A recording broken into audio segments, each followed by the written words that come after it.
Ethan could feel the shift in the air as he stepped onto the playground, like entering an invisible battlefield where he was the only target. He couldn't hear the laughter, but he could see the curled lips, the smirks passed between his classmates as they watched him. The silence he lived in had always been comforting, a private world where he could retreat. But here, in the cruel light of the playground, it felt like a cage, locking him away from any chance of defense. At the center of it all was Jack, tall for his age with a confidence that Ethan could only wish he had. Jack didn't just watch.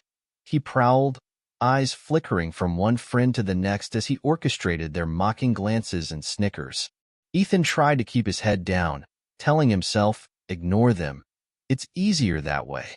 But the weight of their attention pressed down on him, cold and heavy, until every nerve in his body felt on edge. It started small, the way it always did. Jack would move his hands in absurd, exaggerated motions, imitating Ethan's signing. The gestures were crude, the shapes meaningless, but it didn't matter to Jack or his friends. They laughed all the same, their voices like ghosts in the air, invisible but haunting. Ethan's cheeks burned with shame as he pretended not to notice, feeling the humiliation creep into his skin like a chill he couldn't shake. In class, Mrs. Klein was his shield. Her presence gave him a strange comfort, her hands moving gracefully in sync with Mr. Thompson's voice, bridging the gap between Ethan's silent world and the bustling, noisy one around him. Ethan watched her hands intently, finding in their movements a rhythm, a normalcy that made him feel, if only for a moment, like he belonged. But the playground was different. Out there, he was exposed, with no Mrs. Klein to soften the harshness of his isolation, no hands to interpret the laughter that he knew, deep down, was at his expense. Today, Jack took things further. He approached Ethan with a swagger, his friends trailing behind like a pack. In his hand was a small, crumpled note, and as he handed it to Ethan, his eyes glinted with a malice that made Ethan's stomach twist. Ethan hesitated, his fingers trembling as he unfolded the paper. Scrawled in messy, spiteful letters were the words, "You're broken. You don't belong here. Find a school for freaks like you." The words seemed to burn into Ethan's mind, each letter an ember of shame and fury. His chest tightened, and he felt a wave of emotion rise, threatening to overwhelm him. He glanced up, his eyes meeting Jack's smug grin, and for a moment, he wanted to scream, to throw the note back at him, to make him understand the pain those words had caused. But no sound would come, no cry would break through the silence that bound him. Ethan's hands clenched around the note, crumpling it into a ball as he fought to hold back tears. His gaze drifted to the classroom window, searching for Mr. Thompson, hoping that maybe someone, anyone, would notice, would step in. But the window was empty, a silent reminder that here, he was on his own. That night, at home, Ethan's mother noticed the weariness in his eyes as he sat at the dinner table, absently pushing his food around his plate. "Ethan, sweetheart, did something happen at school?" Her voice was gentle, her hand resting on his arm, warm and reassuring. Ethan looked at her, the worry in her eyes so familiar, so persistent. He wanted to tell her everything, to let the words spill out and finally rid himself of the weight pressing down on his chest. But instead, he forced a smile, nodding as if everything were fine. He didn't want to burden her. He knew she worried enough. Later, as he lay in bed, the darkness surrounding him felt as heavy as the silence. He thought of the note, of Jack's face, the laughter he couldn't hear but could feel, reverberating in the hollow spaces around him. He tried ignoring them, tried shrinking into himself, hoping they would lose interest. But he realized now that hiding wasn't going to protect him. The world wasn't going to adapt to his silence, wasn't going to reach out to understand him. If he wanted a place in it, he'd have to find a way to make it himself. As he closed his eyes, Ethan felt a spark of defiance flicker within him. A quiet resolve that maybe, just maybe, he could find a way to stand up, to be seen, even in a world that refused to listen. The next morning, As Ethan reached the school gates, a knot formed in his stomach, pulling tighter with each step. The thought of facing Jack again made his pulse race, and the memory of the hateful words on yesterday's note haunted him. He gripped the straps of his backpack, taking a deep breath, hoping it would somehow steady him. But as he walked toward the building, he couldn't shake the sense of dread. Math class felt like a brief reprieve, a small shelter in the storm. Ethan focused intently on Mrs. Klein's hands as she translated Mr. Thompson's lesson, her fingers moving with a practiced fluidity that brought a strange sense of calm.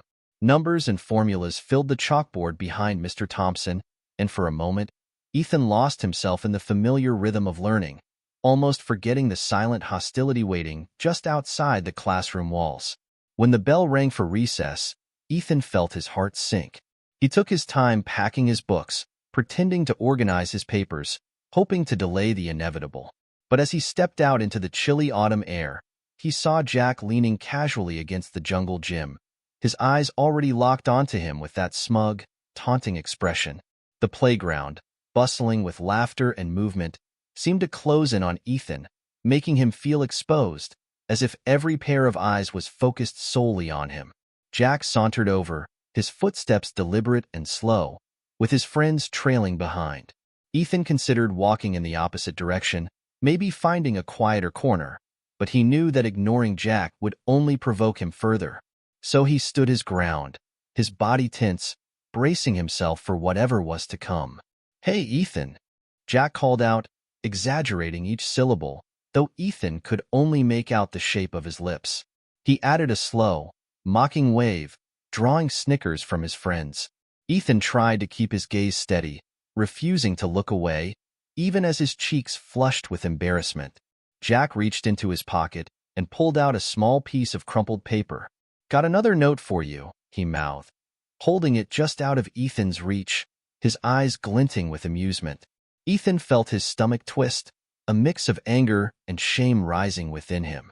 He reached for the note, but Jack pulled it back, waving it in front of him tauntingly. Finally, Jack tossed the note at Ethan's feet, watching with satisfaction as he bent down to pick it up. Ethan's fingers trembled as he unfolded it, his eyes scanning the harsh scrawl. "You're broken. Go find a school for freaks." The words blurred for a moment as he felt the sting of tears, but he blinked them away, determined not to show any weakness. A few other kids had gathered around, drawn by Jack's loud gestures and their own curiosity. Ethan felt their eyes on him, the silent laughter that he couldn't hear but could feel. His skin prickled under their gazes, each glance a needle, each smirk a reminder of how different he was, how little he seemed to belong. Jack's phone appeared in his hand, and before Ethan could react, Jack pointed it toward him, his thumb hovering over the record button. "Smile for the camera," Jack mouthed, the words slow and exaggerated, as if he were mocking the fact that Ethan couldn't hear them. The crowd's interest intensified, more kids leaning in, their expressions a mixture of curiosity and anticipation. Ethan's fists clenched as he watched Jack's mocking imitation of his signing, the gestures distorted and meaningless, turned into a cruel parody. He wanted to tell Jack to stop, to make him understand how hurtful it was. But he was trapped in his silence, forced to watch as Jack twisted the one thing that connected him to the world into something to laugh at. Every part of him screamed to act, to snatch the phone from Jack's hand, to shout at them to leave him alone.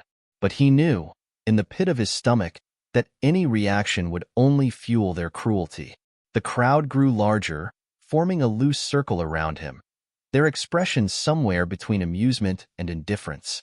They didn't care about Ethan's feelings. To them, it was just another moment of playground drama, something to laugh about and forget by the end of the day.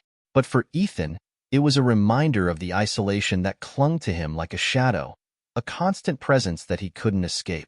As Jack continued to mock him, Ethan's eyes drifted toward the school building, hoping, perhaps, for some intervention. To his relief, Mr. Thompson appeared, stepping out onto the playground. For a brief, hopeful moment, Ethan thought his teacher would step in, would put an end to the humiliation. He looked at Mr. Thompson, his eyes pleading, silently asking for help. But Mr. Thompson's gaze swept over the crowd, his expression unreadable. He paused, watching the scene with a frown, and for a fleeting second, Ethan's heart lifted, thinking he might be saved. But instead of intervening, Mr. Thompson simply shook his head, a look of disapproval crossing his face, as if he were dismissing it as childish nonsense.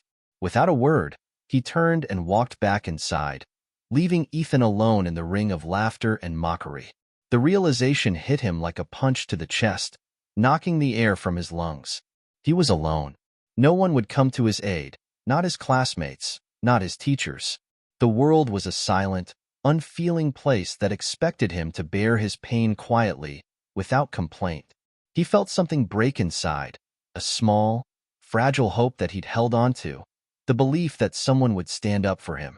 But now, he understood that he would have to find his own way, even if it meant facing the world alone.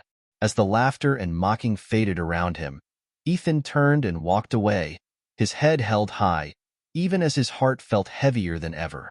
He wouldn't give them the satisfaction of seeing his pain, of knowing how deeply their words had cut him. But inside, a new determination flickered, a small, fierce resolve that someday, somehow, he would make them see him for who he was, not the silent, broken boy they thought he was. That afternoon, Ethan walked home with his head down, his feet dragging over the pavement as if every step were weighted. The memories of Jack's mocking hands, the laughter he couldn't hear but could still feel, replayed in his mind like an unwanted echo, each image clearer than the last. His fingers brushed the crumpled note still tucked in his pocket, the words "You're broken" scrawled across it like a brand, a reminder of the cruelty he had faced. As he walked, he felt a heaviness settle over him, a mix of shame and anger that twisted in his chest. He wanted to scream, to release the pressure building inside, but all that came out was silence, the same silence that had always trapped him. For a moment, he paused, looking up at the vast, empty sky, feeling as though he were the only person in the world. The silence around him, which once felt comforting, now felt suffocating, a reminder of the isolation that clung to him like a shadow. When he arrived home, his mother was waiting by the door, her face soft with concern. She could read him like a book, sensing the tension in his posture, the sadness in his eyes. "Ethan, sweetheart," she signed, her fingers gentle, her eyes filled with worry. "Is everything okay?" Ethan hesitated, his gaze dropping to the floor. He wanted to tell her everything, to pour out the hurt and anger that had been building inside him. But he also didn't want to burden her with his pain. She had done so much already, always working tirelessly to provide for him, to ensure he had everything he needed. So he forced a small smile, nodding as he signed, "Just tired." His mother's eyes lingered on him, a flicker of doubt crossing her face, but she didn't press further. Instead, she wrapped her arms around him in a tight embrace, holding him close, as if she could shield him from the world. Ethan closed his eyes, sinking into her warmth, wishing he could stay like this forever, protected from the cruelty that awaited him outside. Later that evening, as he sat alone in his room, Ethan reached into his pocket and pulled out the crumpled note. He unfolded it, staring at the words that had cut into him like a knife. "You're broken. Go find a school for freaks." The words seemed to pulse on the page, each letter sharp and jagged, a reminder of the way the world saw him. In that moment, he felt a surge of defiance rise within him, a small spark that refused to be extinguished. He moved to his desk, grabbing a notebook and a pen, and began to write. The words flowed from him, raw and unfiltered, each sentence a release, an exorcism of the pain he had been holding inside. He wrote about the loneliness, the isolation, the way people looked at him as if he were less than whole. He wrote about the silence that surrounded him, how it felt like both a prison and a sanctuary. And as he wrote, he began to feel lighter, the weight on his chest easing, if only for a moment. The next day at school, Ethan walked through the hallways with his head held a little higher, his grip on his notebook tight. He had decided that he wouldn't let them see his pain, wouldn't give them the satisfaction of knowing how deeply their words had hurt him. If they wanted to treat him as if he were invisible, he would become just that, silent, strong, and unbreakable. During lunch, he found a quiet corner of the library, away from the noise and the laughter that filled the cafeteria. He opened his notebook, rereading the words he had written the night before. They were raw, a reflection of his pain, but they were his, a testament to his strength. As he read, he felt a flicker of hope, a quiet assurance that maybe, just maybe, he could find a way to endure. But even as he tried to focus on his own thoughts, he couldn't escape the glances of his classmates, the whispering that followed him wherever he went. He caught sight of Jack across the cafeteria, laughing with his friends, his eyes glancing over at Ethan with a smirk that made his stomach churn. Ethan clenched his fists, feeling the anger bubble up again. But he forced himself to look away, refusing to give Jack the power to control his emotions. That afternoon, during gym class, Ethan's resolve was tested again. As they lined up for a basketball game, Jack made his way over, his expression unreadable. He tapped Ethan on the shoulder, forcing him to turn. "Feeling better, Ethan?" Jack mouthed slowly, his tone dripping with mock concern. Ethan could see the sneer in his eyes, the unspoken taunt hidden behind his words. Ethan didn't respond, keeping his face neutral, refusing to give Jack the reaction he wanted. But Jack wasn't deterred. As the game began, he made it a point to bump into Ethan at every opportunity, shoving him under the guise of play, his laughter silent but unmistakable. Ethan gritted his teeth, his muscles tense, each shove a reminder of his vulnerability, his inability to fight back in a way that would be understood. When the game ended, Ethan walked off the court, his body sore, his mind exhausted. But despite the pain, he felt a sense of accomplishment. He hadn't let Jack get to him. He had endured. And as he walked back to the locker room, he made a silent promise to himself. He would find a way to be heard, a way to stand up, even if it meant fighting alone. Ethan's days settled into a heavy, predictable rhythm. He would walk into school, his head down, the silence around him feeling sharper with every passing day. Even with Mrs. Klein's calming presence in class, he found himself struggling to focus, his mind drifting back to Jack and the silent laughter of his classmates. Each note, each taunting gesture, became a small wound, each one stacking upon the last, until Ethan felt as if he were covered in invisible scars. At home, Ethan tried to keep his emotions buried, but his mother began to sense the change in him. She noticed the way he avoided her gaze, the silence that lingered between them growing longer each evening. She could see the exhaustion etched into his face, the weight of something unspoken hanging over him. One evening, as they sat at the dinner table, she reached across, gently placing her hand over his. "Ethan," she signed, her fingers moving slowly, each motion filled with quiet care. "I know something is bothering you. You don't have to tell me everything, but just know, I'm here for you. Always." Ethan nodded, managing a small smile, but inside, a storm was brewing. He wanted to tell her everything, to spill out the anger, the shame, the frustration that clung to him like a second skin. But a part of him held back, afraid of adding to her worries, of showing her the cracks he was trying so hard to hide. So he kept his pain locked away, nodding along, hoping she wouldn't press further. But the strain of hiding everything began to take its toll. At night, he found himself lying awake, staring at the ceiling, his mind racing with thoughts he couldn't silence. He would replay the day's events, each look, each gesture, analyzing every moment, wondering what he could have done differently. He felt trapped, as if the walls around him were closing in, leaving him with nowhere to turn. The weight of it all began to affect his schoolwork. Once a focused and diligent student, Ethan started to fall behind. He struggled to concentrate in class, his thoughts drifting as he tried to shake off the memory of Jack's mocking eyes, the constant whispers that seemed to follow him everywhere. His grades began to slip, and soon, even Mr. Thompson took notice. One afternoon, Mr. Thompson called him aside after class, his expression stern yet concerned. "Ethan," he signed carefully, his hands moving slower than usual, "I've noticed your grades have dropped. Is everything okay?" Ethan nodded quickly, forcing a smile, but Mr. Thompson wasn't convinced. He placed a hand on Ethan's shoulder, his eyes softening. "If you ever need to talk, I'm here. Sometimes, Carrying things alone is harder than we realize. Ethan nodded again, though his smile was strained. He appreciated Mr. Thompson's concern, but he knew that even if he tried to explain, even if he poured out every hurt, every insult, it wouldn't change anything. The silence around him wasn't just a part of his world.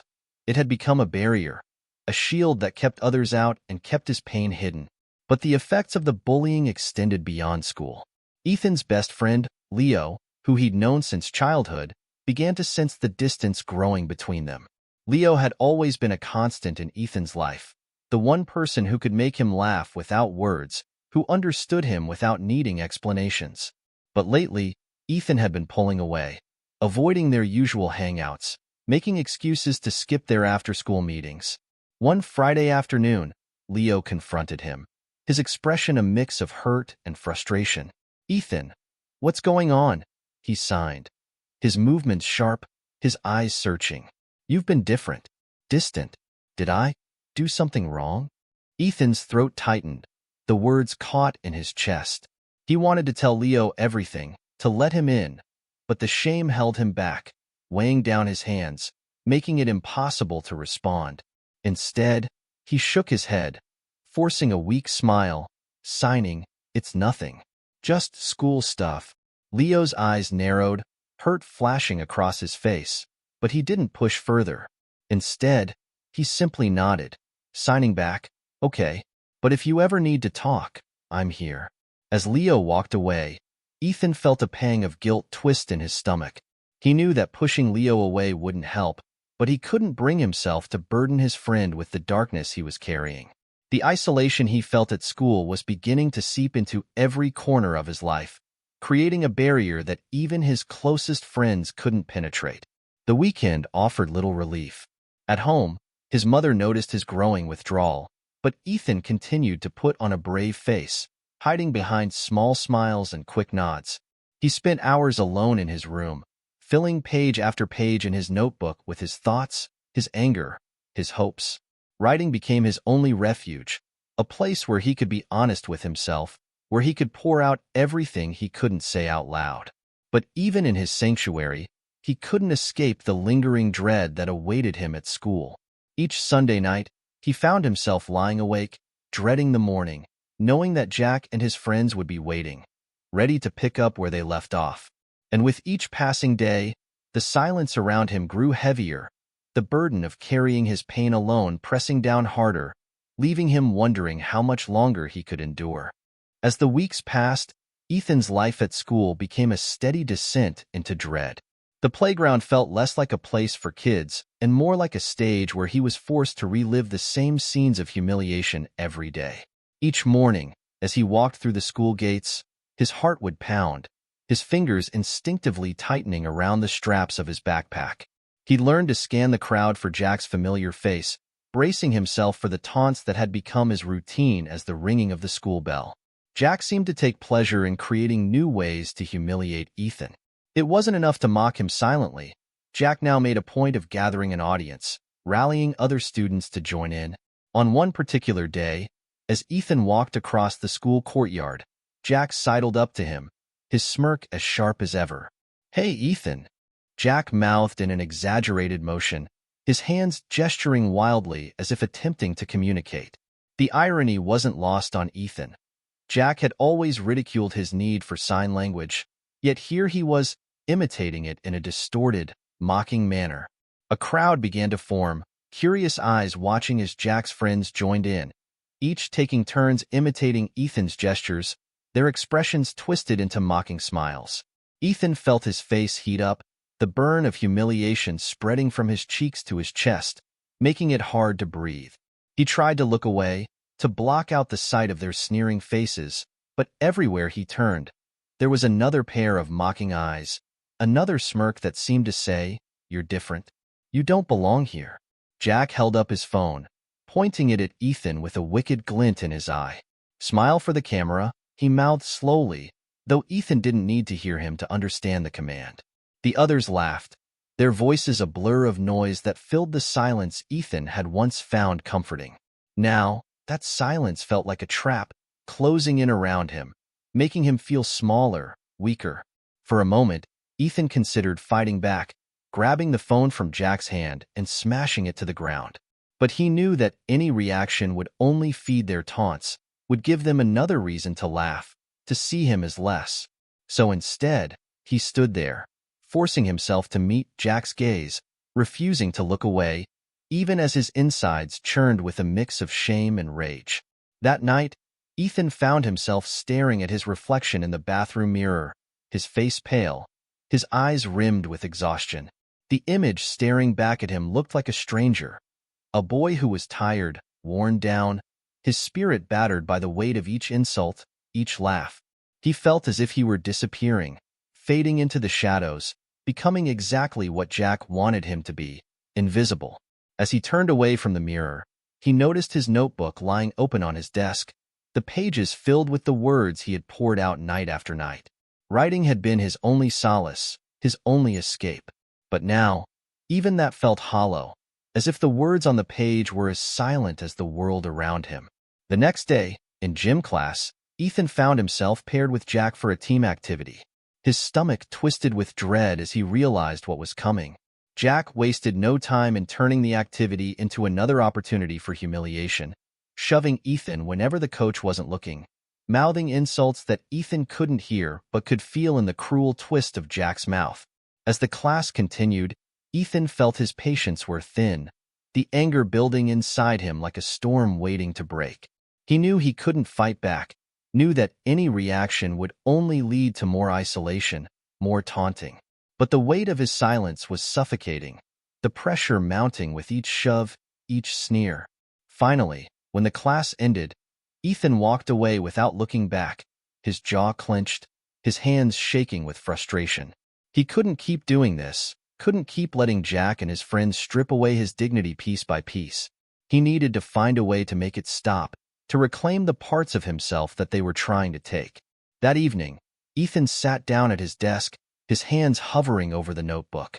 But instead of writing, he found himself drawing, his pencil moving across the page in sharp, angry lines. He drew Jack's face, his twisted smile, the mocking eyes that haunted him. Then, with a sudden surge of defiance, he drew himself, strong, unbroken, standing tall. The image was raw, a reflection of the anger and the strength he had been holding back, hidden beneath the silence. For the first time in weeks, Ethan felt a spark of hope. The realization settled over him like a quiet strength, a reminder that he wasn't powerless. He could fight back, maybe not with words or fists, but in his own way. And as he stared at the image on the page, he made a promise to himself. He would find a way to be heard, to be seen, even if he had to fight alone. Jack always walked through the school halls with an air of confidence that bordered on arrogance. To his classmates, he was charming, the type of kid who could win people over with a quick smile or a well-timed joke.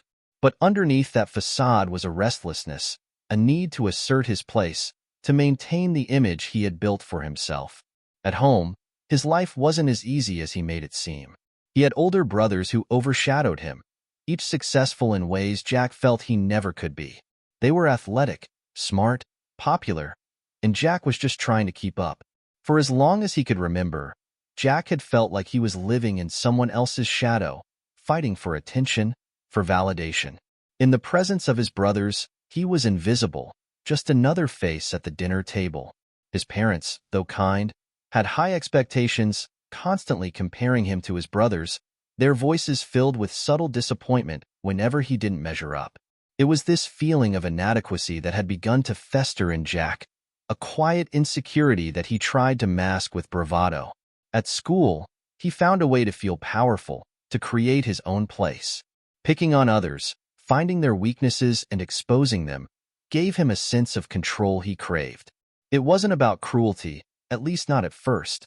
It was about feeling seen, about asserting his presence in a world where he felt small. And then there was Ethan. Ethan, who was different in a way Jack couldn't fully understand but somehow resented. Ethan's silence, his uniqueness, seemed to draw attention without him even trying. Jack found it infuriating that Ethan didn't need to fight for recognition, that people seemed to respect his challenges and give him space. To Jack, It felt like Ethan was given a kind of sympathy and understanding that he could never seem to earn, no matter how hard he tried. When he first started teasing Ethan, it had been casual, almost playful. But the more he saw Ethan's reactions, or lack thereof, the more he pushed, seeking some kind of response. It became a game, a test to see how far he could go. Each day, he would escalate the taunts, the mocking gestures, feeding off the reactions of those around him, enjoying the sense of power it gave him. His friends looked up to him, laughed at his jokes, followed his lead. It was the validation he craved, a brief respite from the feeling of inadequacy that haunted him at home. But there was something about Ethan's silence that unnerved Jack. He wanted Ethan to react, to show fear or anger, something that would make Jack feel justified in his actions. But Ethan's quiet resilience only made him push harder, each day a new attempt to break through the wall of calm Ethan projected. Deep down, Jack couldn't understand why Ethan wouldn't fight back, why he endured the taunts without a word. One afternoon, as he watched Ethan walk across the courtyard with his head held high, Jack felt a strange pang of frustration. He couldn't shake the feeling that Ethan's strength was something he himself lacked, something he could never possess. It was as if Ethan's silence highlighted every insecurity Jack tried to hide, every shadow he lived under. And that feeling twisted inside him, turning into resentment that he couldn't quite explain.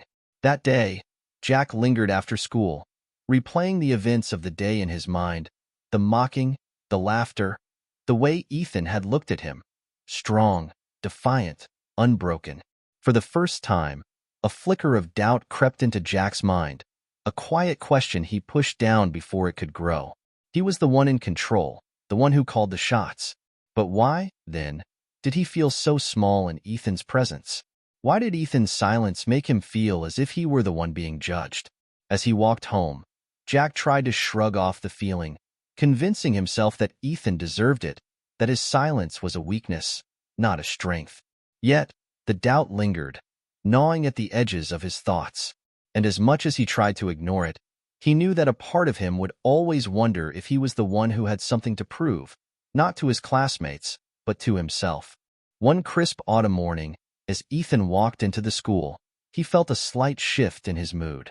The air was cool, the leaves rustling in shades of amber and red, and for the first time in weeks, he allowed himself a sliver of hope.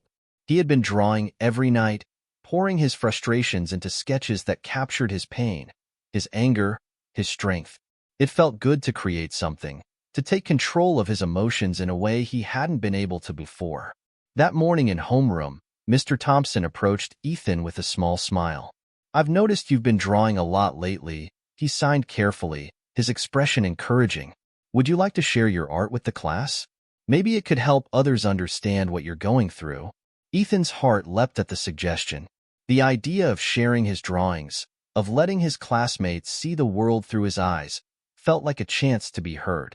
He had always thought that if people could understand his silence, they might see him differently. This was his chance to show them, to give voice to the words he couldn't speak. With a hesitant nod, he agreed, his mind already racing with the possibilities. The next day, Mr. Thompson set up a small display area at the front of the classroom, where Ethan's sketches were arranged for everyone to see. The drawings were raw and expressive, each line telling a story of resilience and struggle. There was a sketch of Jack, his face twisted in a cruel smile, another of Ethan standing alone in a silent world, surrounded by shadows.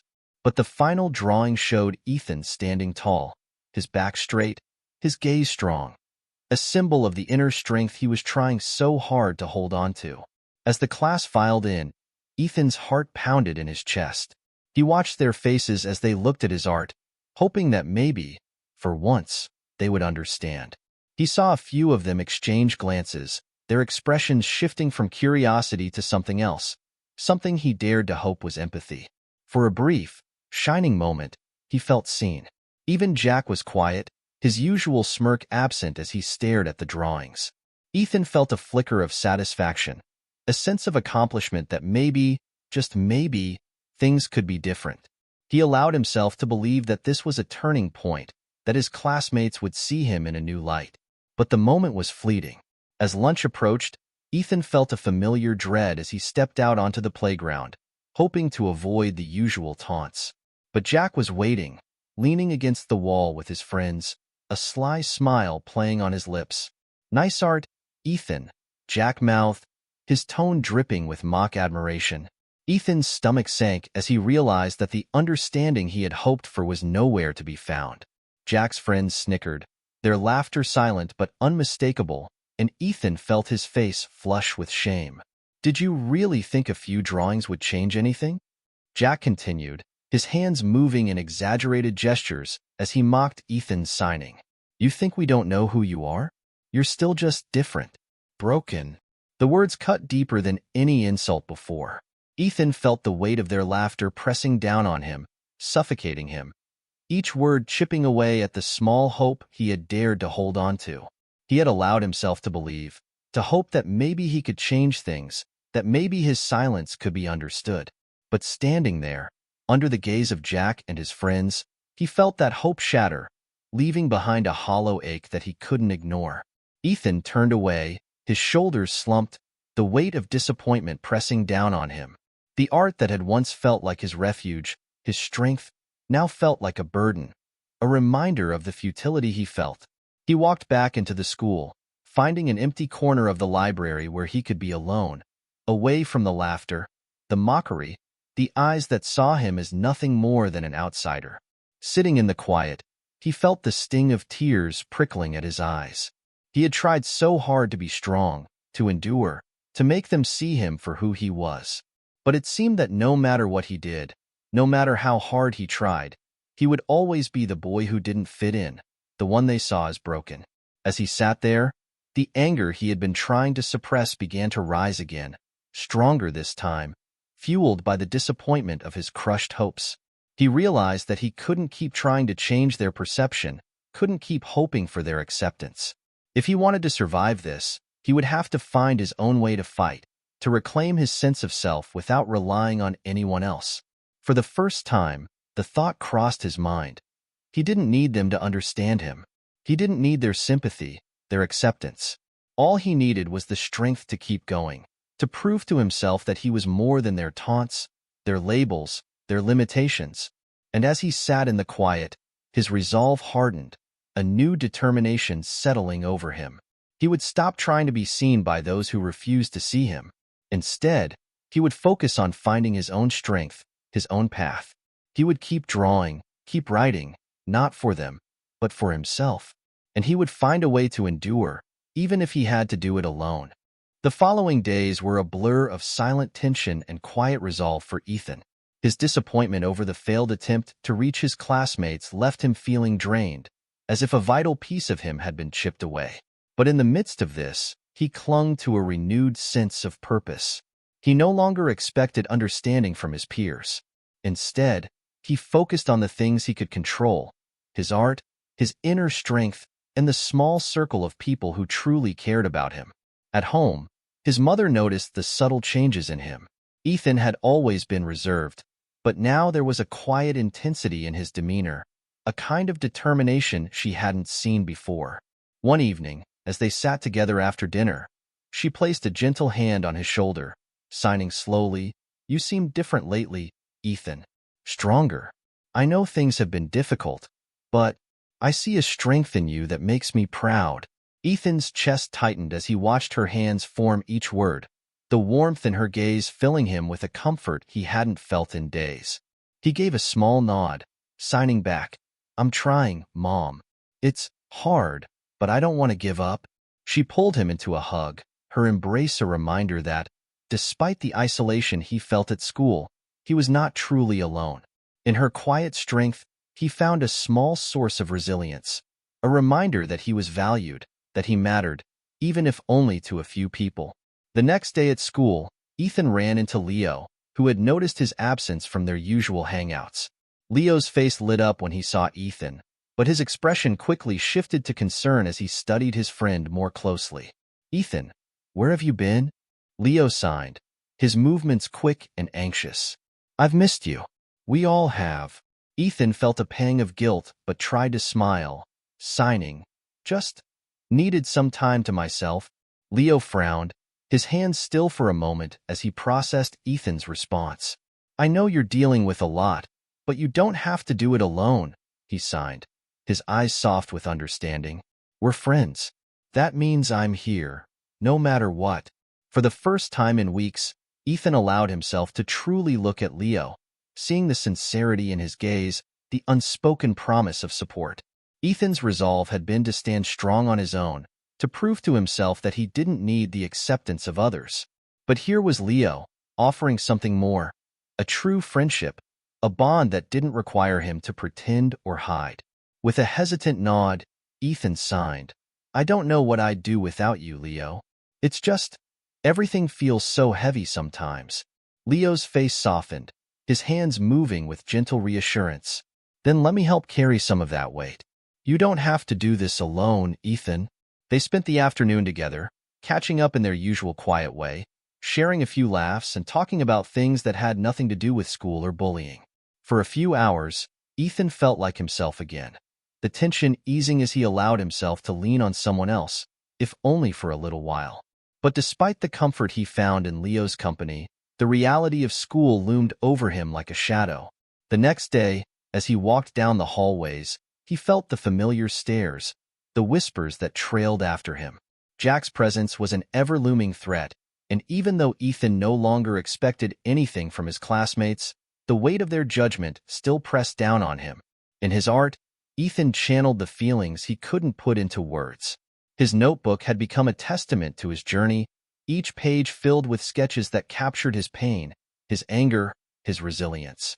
He drew scenes of silent battles, of standing alone in the face of mocking crowds, each line a reflection of the strength he was cultivating within himself. That evening, as he sat by his desk, pencil in hand, he glanced at a drawing he had started days before. A self-portrait of sorts, one where he stood strong and unbroken despite the shadows surrounding him. The figure in the drawing looked back at him, a reminder of the resilience he had fought so hard to build. As he continued to draw, he thought of his mother's quiet strength, of Leo's unwavering support, and for the first time, he felt a glimmer of hope that maybe, just maybe, he could make it through. He didn't need the acceptance of everyone, only the understanding of a few. And with that thought, he allowed himself a small, hopeful smile. As the weeks passed, Ethan settled into a fragile peace, relying on his close relationships and art as sources of strength. He knew the challenges at school hadn't disappeared, but he felt better equipped to handle them. However, this small stability was shaken one afternoon when Mr. Thompson pulled him aside, his face tense with concern. "Ethan, I have something important to discuss with you," he signed, his movements deliberate. "The school administration has been informed of the bullying you've been facing. They've arranged a meeting for tomorrow with the principal, and they would like you to attend. They want to hear your side of the story." Ethan felt a jolt of anxiety ripple through him. A meeting with the principal? He had never imagined that his struggles would reach the administration. He wasn't sure if he felt relief or fear. This was a chance to finally share his experience, to tell someone with authority about the pain Jack and his friends had caused. But it also meant facing his tormentors in a formal setting, possibly opening himself up to more scrutiny. That night, as he sat with his mother at the dinner table, he explained the situation, his hands trembling as he signed. She watched him closely, her face filled with empathy, and took his hand gently. "Ethan, you're strong enough to face this. This is your chance to tell the truth. But remember, whatever you decide, I'll be right there with you." The next day, Ethan entered the principal's office, his heart pounding. Jack and a few of his friends were already seated, their faces twisted in a mixture of nervousness and defiance. The principal, a tall man with a stern expression, gestured for Ethan to sit. Mr. Thompson was also present, his gaze steady and supportive, and Ethan felt a sliver of reassurance. The meeting began with the principal addressing the importance of respect and kindness in their school. Ethan watched as Jack and his friends shifted uncomfortably, their bravado fading under the principal's sharp gaze. Finally, the principal turned to Ethan, his expression softening. "Ethan, would you like to share your experience?" he asked, his tone encouraging. Ethan hesitated, his hands clenched in his lap. He glanced at Jack, who was watching him with narrowed eyes, a silent warning. But Ethan knew he couldn't stay silent any longer. Taking a deep breath, he began signing, his movements slow but determined as he described the months of torment he had endured. As he finished, he felt a weight lift from his chest. He had spoken his truth, laid bare the pain he had been carrying alone. But before he could savor the relief, Jack interrupted, his voice sharp and defensive. "That's not true," Jack protested, his words laced with anger. "He's just making this up to get attention. He always acts like he's better than us, just because he's, different." The principal raised a hand to silence Jack, but Ethan could feel the hurt and anger boiling inside him. He had bared his soul, only to be dismissed, his pain trivialized as if it were nothing more than a ploy for sympathy. The principal continued to address Jack sternly, warning him about the consequences of bullying, but Ethan felt a hollow ache in his chest. The meeting ended with the principal assigning consequences for Jack and his friends, detentions, apologies, but Ethan couldn't shake the feeling of emptiness. Walking out of the office, he felt as though his attempt to stand up for himself had backfired, leaving him exposed and vulnerable. That evening, Ethan retreated to his room, his mind racing with doubts. He had hoped that confronting his tormentors would bring him peace, but instead, he felt raw, as if the scars he had tried so hard to heal had been reopened. He spent hours sketching in his notebook, each line an outlet for his frustration, but even his art didn't bring the usual comfort. The following day at school, Ethan could feel the shift in the air. The whispers followed him down the hall, his classmates casting him furtive glances.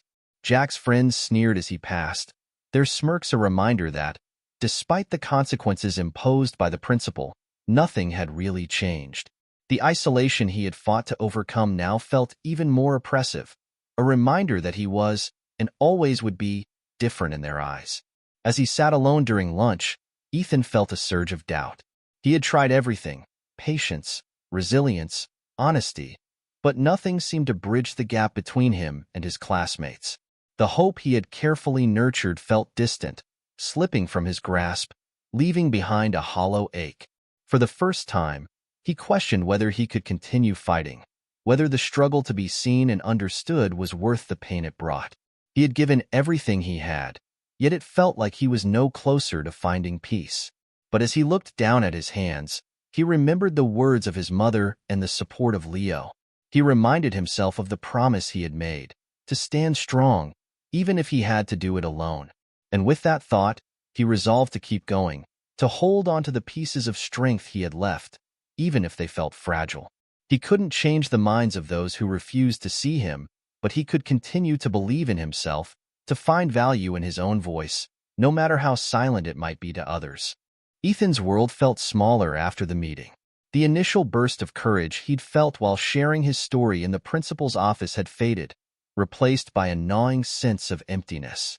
He had exposed his pain, only to be met with doubt and dismissal from Jack. And now, even more so, he felt like an outsider. The isolation weighed heavily on him, pressing down with a force that left him feeling drained and uncertain. Days passed, each one blending into the next. At school, Ethan kept his head down, avoiding eye contact, his silence deeper than ever. The whispers still followed him, the occasional sneer from Jack and his friends a reminder of the invisible barrier that separated him from the rest. He had never felt so alone, so cut off from everyone around him. One afternoon, Ethan found himself in the art room after school, his hands gripping a piece of charcoal as he worked on a new sketch.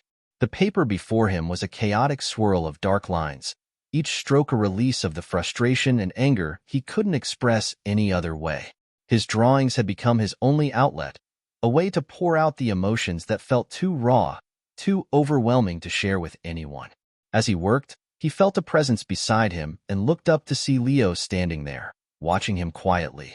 Leo hadn't pushed him to talk after the meeting with the principal, giving him space instead. But now, he seemed to sense that Ethan needed someone, even if he couldn't find the words to ask. "Ethan," Leo signed softly, his eyes filled with understanding. "I know it feels like everything is falling apart, but you're not alone. I'm here and I believe in you." Ethan looked away, his hands still for a moment. He wanted to tell Leo everything: the disappointment, the shame, the fear that maybe he wasn't as strong as he tried to be. But the words felt tangled, impossible to untangle from the weight of his emotions. Instead, he signed back, "I just don't know who I am anymore. I thought I was strong, but now it all feels so pointless." Leo placed a hand on his shoulder, his expression steady and calm. "Being strong doesn't mean you never feel weak, Ethan. It means you keep going, even when it's hard. And you've done that. You're still doing that." Ethan let the words sink in, a warmth spreading through him as he absorbed Leo's support. He had been so focused on the walls around him, on the isolation he felt, that he had almost forgotten about the few who had always stood by his side. He glanced down at his drawing, seeing in the chaotic lines a reflection of the turmoil inside him, but also a glimmer of resilience, a reminder that he was still here, still fighting. That night, as he sat at his desk, Ethan opened his notebook and began writing. His thoughts flowed in a way they hadn't in weeks, each word a release of the doubts that had clouded his mind. He wrote about the loneliness, the struggle to be seen, the weight of carrying his pain alone. But he also wrote about the moments that kept him going: his mother's quiet strength, Leo's friendship, and the determination he felt deep within himself. As he closed the notebook, he felt a sense of clarity, a small but steady resolve. He might not be able to change the way others saw him, but he could change the way he saw himself. He wasn't just the boy who was bullied, the one who stood alone in silence. He was resilient, capable of finding strength within himself, even in the darkest moments. The next day, Ethan walked into school with a renewed sense of purpose. He still felt the familiar stares, the whispers, but he held his head a little higher, his steps a bit steadier. He had decided to stop trying to change the minds of those who refused to understand him. Instead, he would focus on nurturing his own strength, finding value in his voice, his art, and his truth. During lunch, he sat with Leo, the two of them sharing a comfortable silence as they ate. Ethan didn't need words to know that Leo understood, that his friends saw him in a way no one else did. And for the first time, that was enough. He realized he didn't need the acceptance of everyone around him, only the support of those who truly cared. In his art class later that day, Ethan worked with a new sense of freedom, his strokes bold and confident as he poured himself onto the paper. His teacher, noticing his focus, walked over, giving him a gentle smile. "Ethan, your work has grown so much. You have a unique perspective, a way of expressing things that's truly powerful. Never forget that." The words filled Ethan with a quiet pride. He was finding his path, even if it was different from others.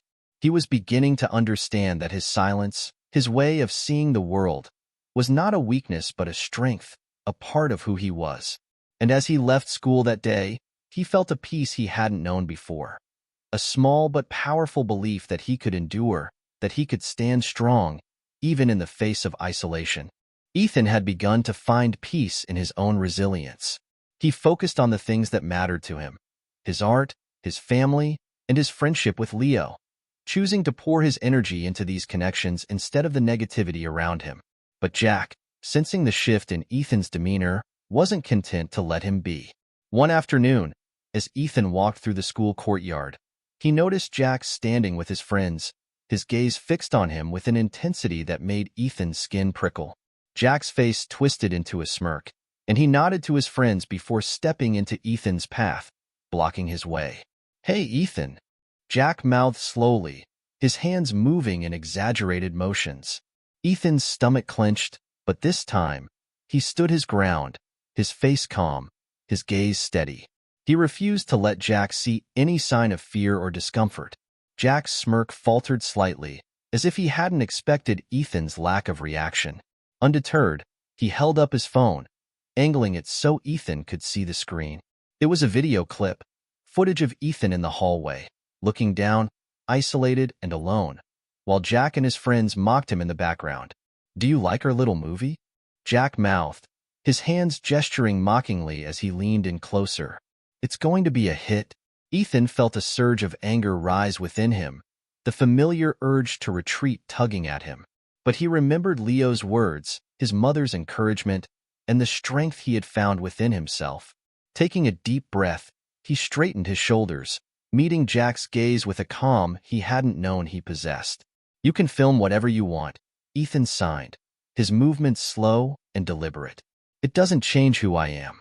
And it doesn't change how small you must feel to do this."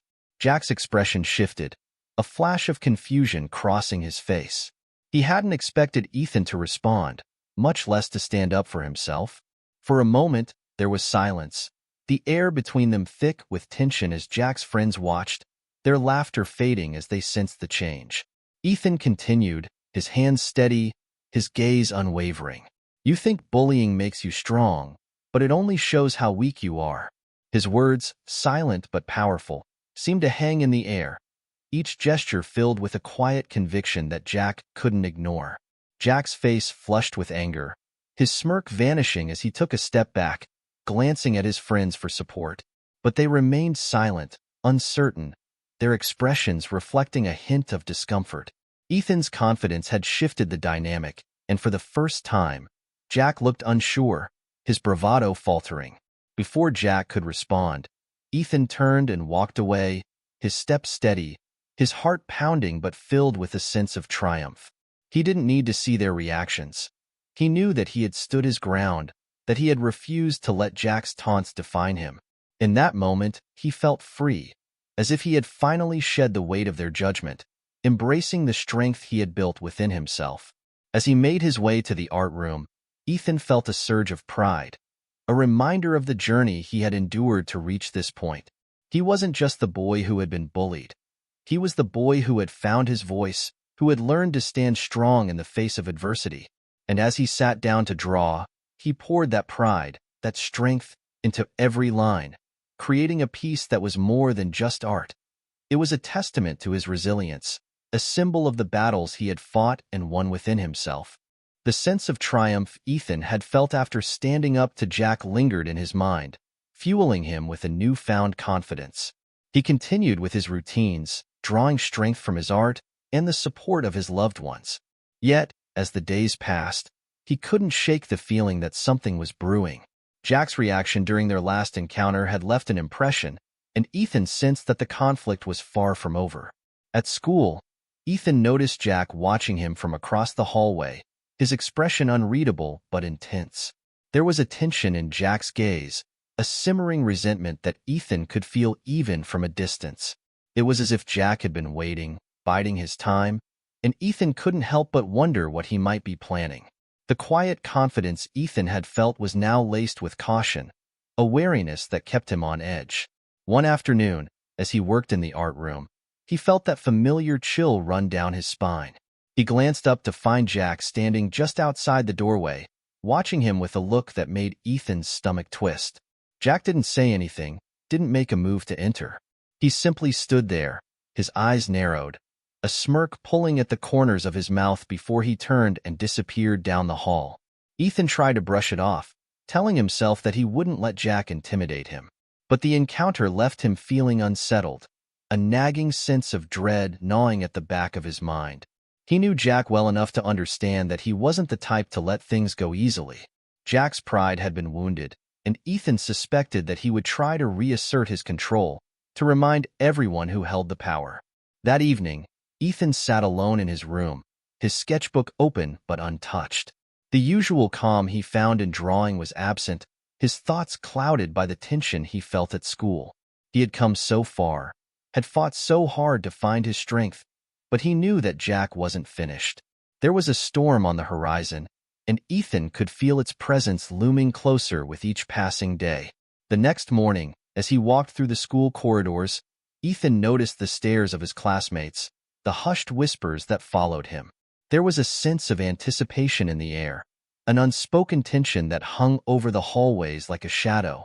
He caught sight of Jack and his friends huddled together, their heads bent close as they whispered amongst themselves, casting glances in Ethan's direction.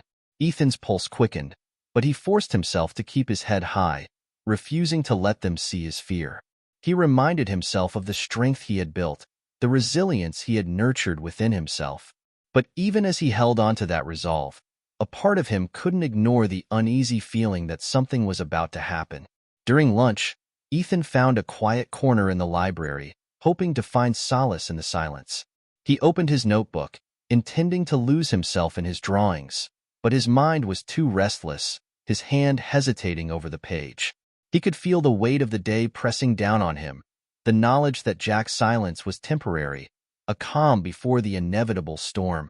Leo joined him a few minutes later, his presence grounding Ethan as he took a seat across from him. "You seem tense," Leo sighed, his gaze filled with concern. "Is something going on?" Ethan hesitated, unsure of how to express the feeling of unease that had been haunting him. "Jack? He hasn't done anything yet, but I can tell he's planning something," he signed, his hands moving slower, as if the words themselves carried a weight he couldn't shake. Leo's expression hardened, his concern deepening.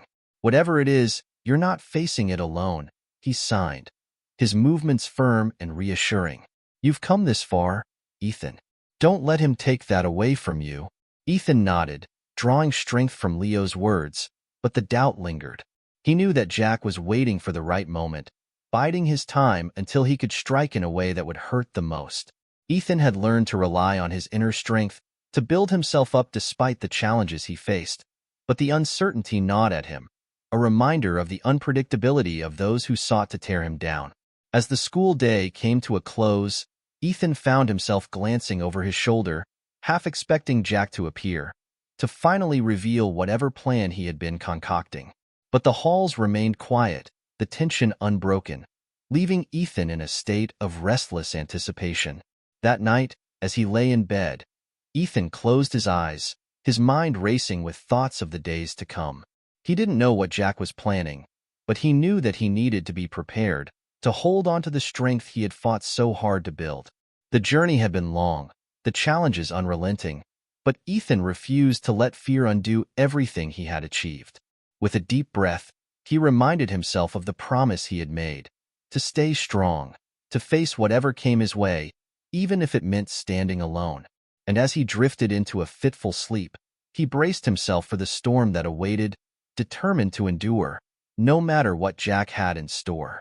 The next day started like any other, the familiar hum of anticipation filling the school corridors as students gathered in clusters, chatting and laughing. Ethan walked in with his usual sense of caution, his mind replaying the quiet warning signs he had picked up over the past few days. He knew something was coming. He could feel it like a storm in the air, charged and ready to break.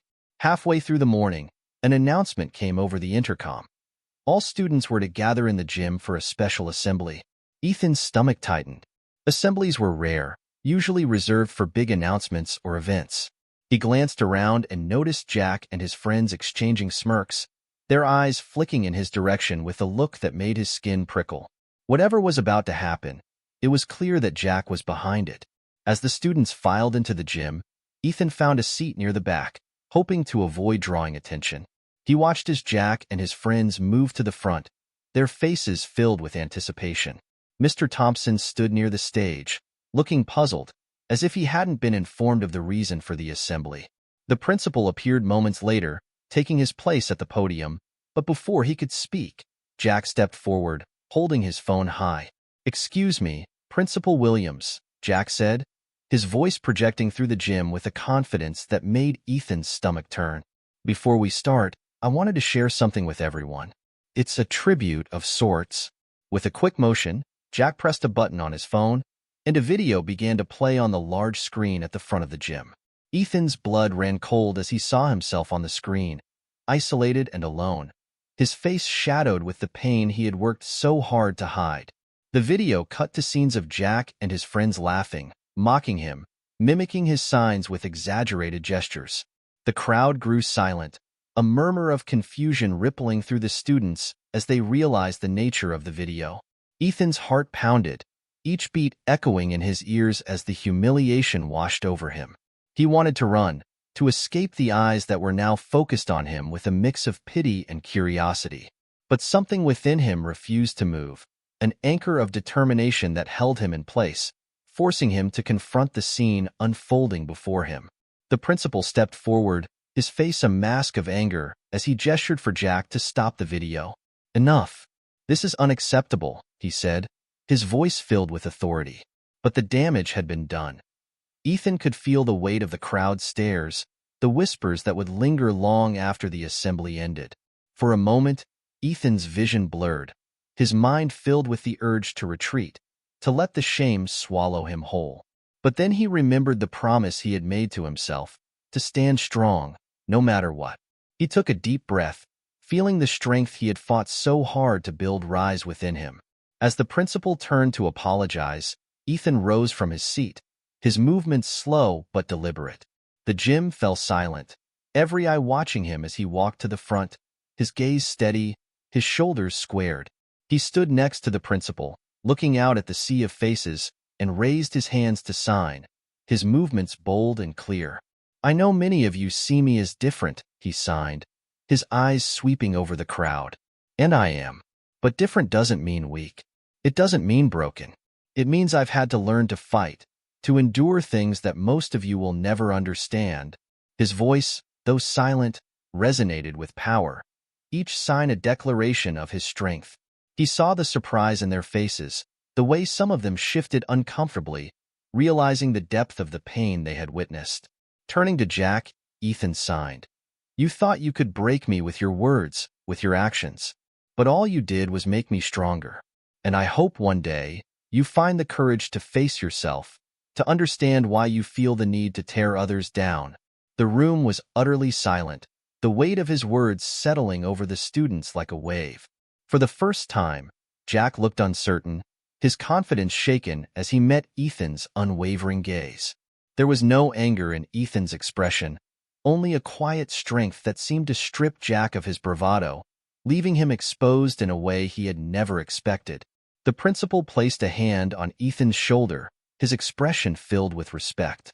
"Thank you, Ethan," he said, his voice soft but filled with emotion. "What you've shown today is true strength." Ethan gave a small nod, feeling a wave of relief wash over him. He had faced the storm head-on, had refused to let the actions of others define him.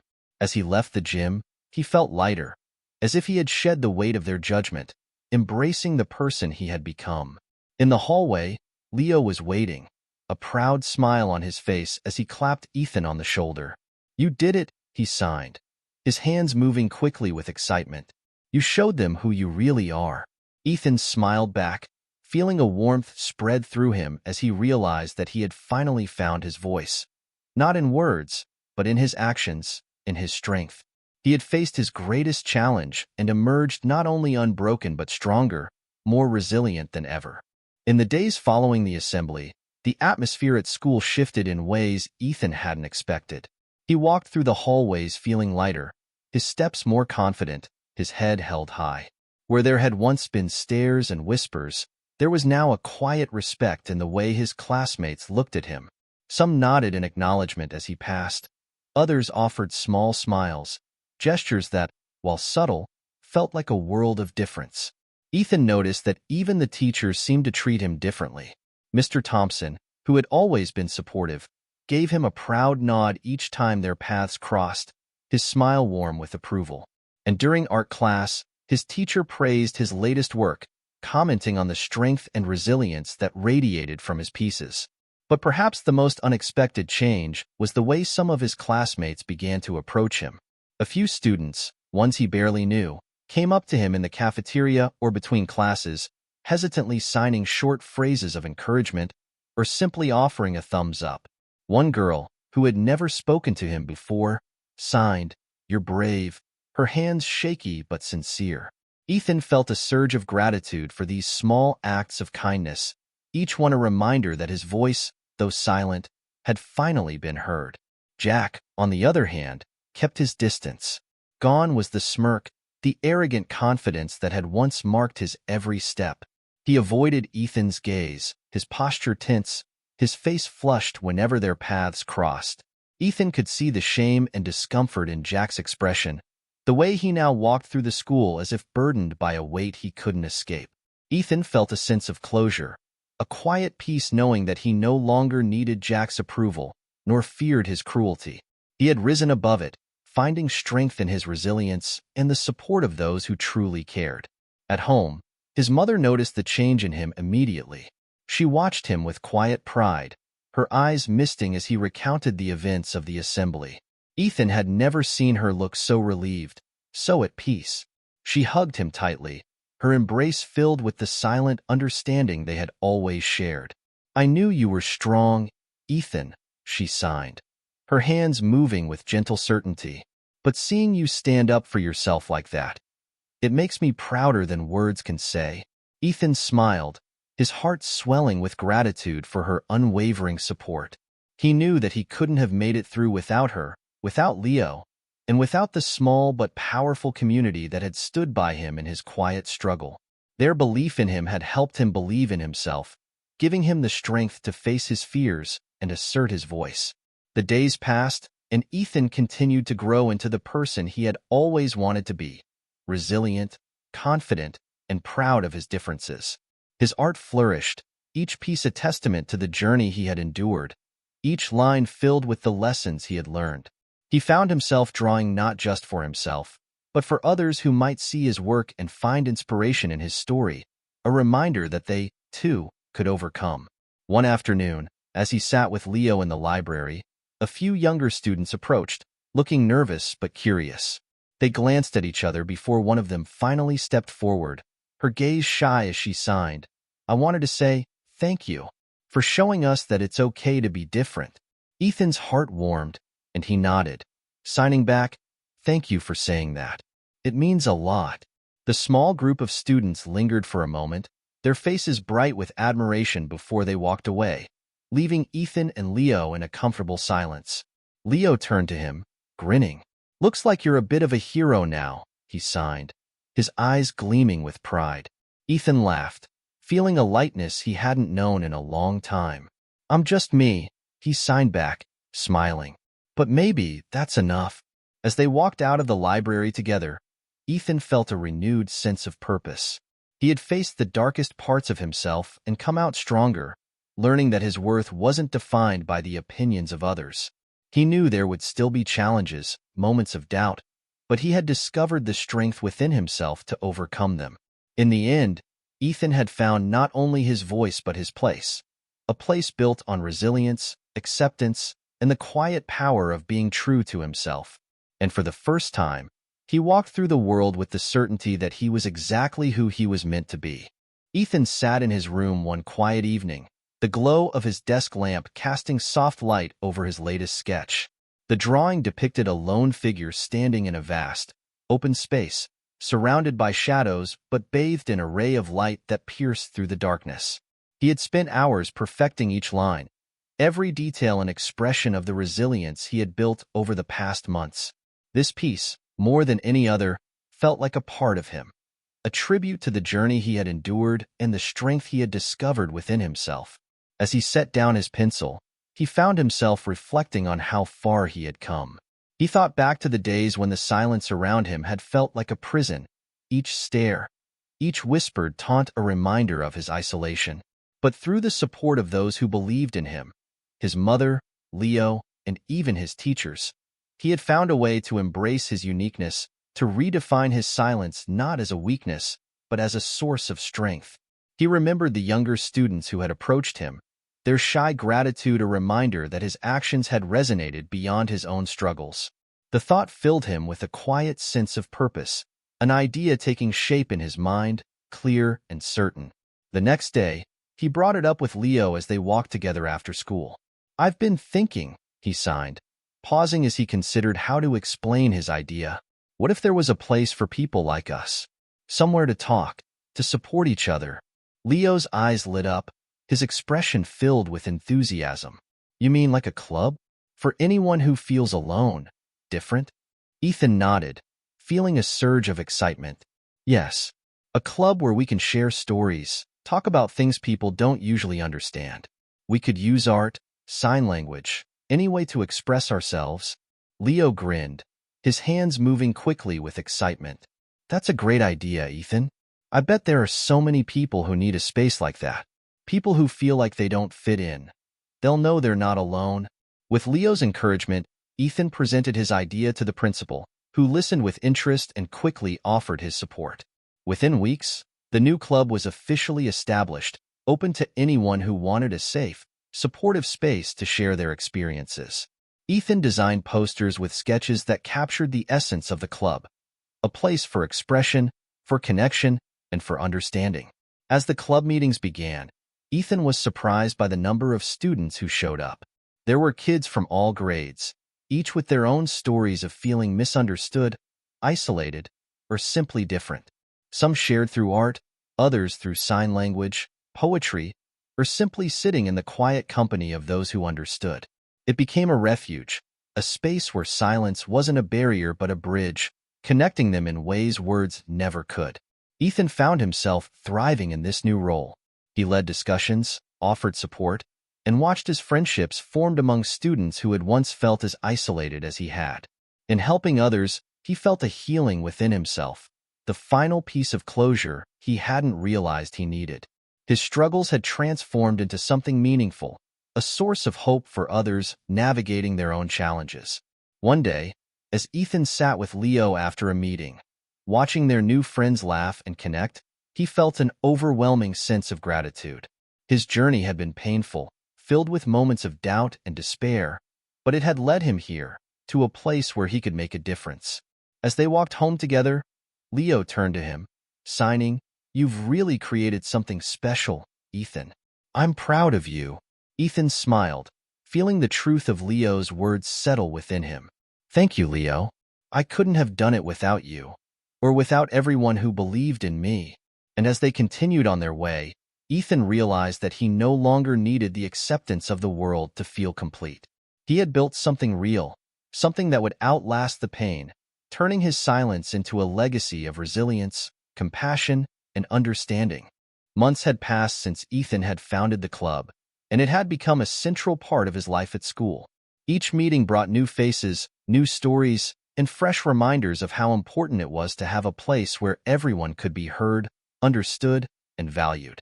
The room where they gathered had transformed into a safe haven, its walls lined with art and words, each piece a testament to resilience, empathy, and the power of community.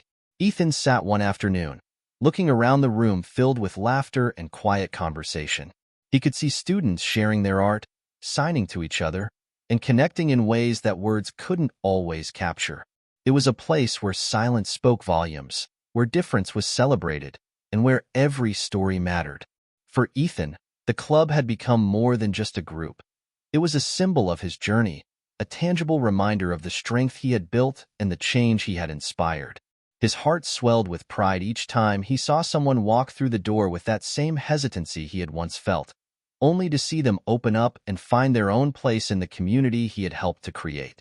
His relationship with Leo had deepened as well. The two friends had always shared a bond of understanding, but now they had a shared purpose, a mission to support those who felt alone, to make sure no one had to navigate their struggles in isolation. Leo, who had always been his steadfast supporter, had become a leader within the club, guiding discussions, encouraging others, and sharing his own journey with honesty and compassion. At home, Ethan's mother watched with pride as her son blossomed, her silent encouragement having been a cornerstone of his strength. She would often sign to him after he shared stories about the club, "You've become a light for others, Ethan. You've taken your pain and turned it into something beautiful." Ethan knew she was right. He had turned his silence into a source of strength, his difference into a gift that allowed him to connect with others in profound ways. He no longer saw himself as broken or weak. Instead, he saw himself as someone who had overcome, who had found his voice in the quiet resilience that had always been inside him. As graduation approached, Ethan found himself reflecting on the journey that had brought him here. He had faced darkness, isolation, and cruelty, but he had emerged stronger, more sure of himself, and filled with a purpose that would guide him long after he left high school. The experiences he had endured had shaped him, molding him into a person who not only embraced his uniqueness but found strength in helping others do the same. On the day of graduation, Ethan stood before his classmates, a quiet confidence radiating from him as he accepted his diploma. He looked out at the crowd, his eyes meeting those of his friends, his family, and even his former adversaries, each one a part of the journey that had defined him. He could see Jack sitting near the back, his face thoughtful, his gaze softened by the months of quiet transformation that had followed their last encounter. As Ethan left the stage, he felt an overwhelming sense of peace. He had faced the hardships, the pain, and the loneliness, and in the end, he had found not only his voice but his place in the world. His silence had become a strength, a foundation upon which he had built a life filled with meaning, connection, and purpose. He walked out of the auditorium with Leo by his side, the two of them exchanging a silent nod of understanding. They didn't need words to express the journey they had shared, the friendship that had carried them through. Ethan had learned that sometimes, the most powerful voices are those that don't need to be heard aloud, voices that speak through actions, compassion, and resilience. As they walked toward the future, Ethan felt ready to face whatever came next. He had become more than the boy who had been bullied. He was a survivor, a friend, a leader, and in the quiet spaces between each step, he knew that he would carry the strength he had found within himself for the rest of his life.